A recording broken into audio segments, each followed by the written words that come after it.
ERi-TV news broadcast crew and I, Delit Zahaya, are now ready for your daily news briefing at 10:30 local time. But first, let us catch up with major headlines. Training on documentation and archive management given in the Central Region. Audience research on health service provision in Anaba region. Israeli Defense Minister says strikes will increase against Hezbollah. And 9 dead in Taiwanese strong earthquake in 25 years and 50 people missing. On our local news. The administration of the Central Region, in the cooperation with the Research and Documentation Center, provided training on documentation and archive management to 180 employees. Mr. Barakhat Taddese, the head of the Human Resources in the Central Region, stated that the training aimed to enhance the employees' capacity to ensure proper documentation and management of documents and to deliver timely and efficient service to clients. Mr. Takiek Alata, the head of Administration and Finance in the region, highlighted the importance of the training in facilitating the daily observations and administrations at all levels and called for the program sustainability. Ms. Azib Tolda, the Director General of the Research and Documentation Center, expressed the center's readiness to contribute to the effort to develop the employees' capacity in this area. The trainees expressed their determination to apply the knowledge gained from the training in their work and to provide timely and efficient service to clients. Mr. Sahaya Haile, the governor of the Central Region, encouraged the trainees to bring about fundamental change in the documentation and archive management system.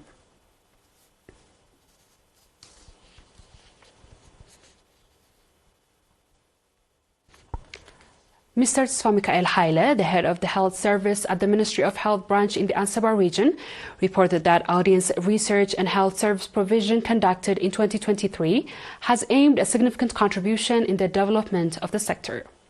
He noted that 57% of the respondents were satisfied with the health service provision, which has helped identify the sector's strengths and weaknesses.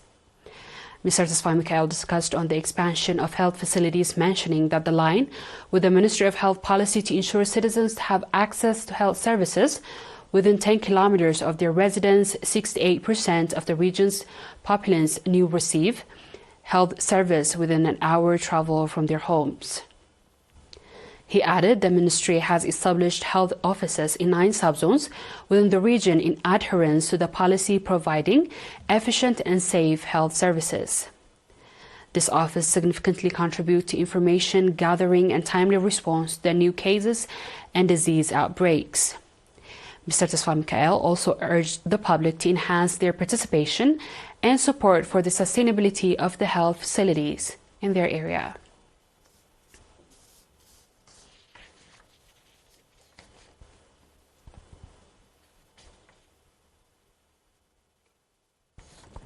World's Autism Day 2nd April was observed at a national level in the port city of Massawa under the theme Let's Avoid Isolation.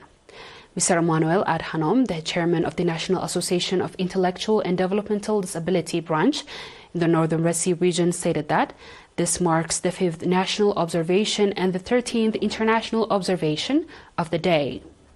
He emphasized the observance aimed to raise public awareness about the condition and promote proper treatments. Mr. Reza Nafisha, the Director General of Social Service in the region, remarked that the day serves as a reminder to renew a pledge to support citizens with intellectual and developmental disabilities and to ensure their rightful place in society. Mr. Haile Asfaha, the mayor of Massawa, mentioned that the Massawa's municipality has been contributing modestly to improving the daily lives of disabled citizens and expressed a commitment to further these efforts. The observance of the World Autism Day was marked by various programs across the country highlighting the significance of the day.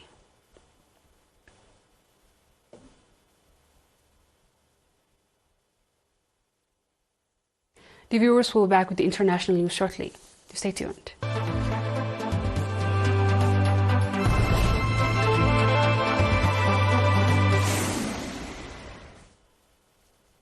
Welcome back. Yoav Gallant's came as the White House resumes talks to bring Israeli officials to Washington to discuss Rafah offensive.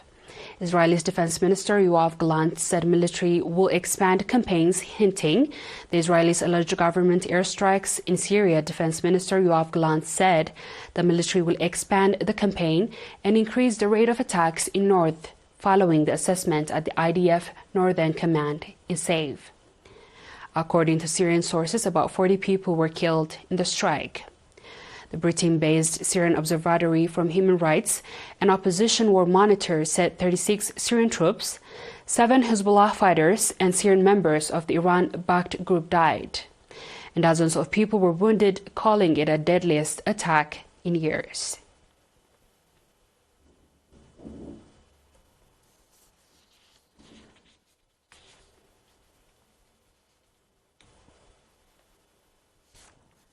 Our last news. Taiwan's biggest earthquake at least 25 years killed 9 people on Wednesday, injuring more than 900, while 50 hotel workers are missing in a route that the national park authorities said, and the rescue used ladders to bring others to safety. Television broadcast image of buildings slanted at hazardous angles of the mountainous, sparsely populated eastern country of Hualien near the epicenter of the 7.2 magnitude earthquake, which struck just offshore at about 8 a.m. The quake hit the depth of 15.5 kilometers just as people were headed for work and school, setting off a tsunami warning in southern Japan and Philippines that was later lifted. Video showed rescuers using ladders to help trapped people out of windows, while elsewhere there were massive landslides. Strong tremors in Taipei forced a subway system to close briefly, although most lines resumed service. Fire authorities said they had already evacuated some 70 people trapped in tunnels near Hualien City, including 2 Germans. Dear viewers, we've come to the end of tonight's news. Let's have a quick recap of the headlines. Training on documentation and archive management in the Central Region. Audience research and health service provision in Anaba region. Israel's defense minister says strikes will increase against Hezbollah. And 9 dead in Taiwan's strong earthquake in 25 years and 50 missing. That is all the local international news. Dear viewers, thanks for watching.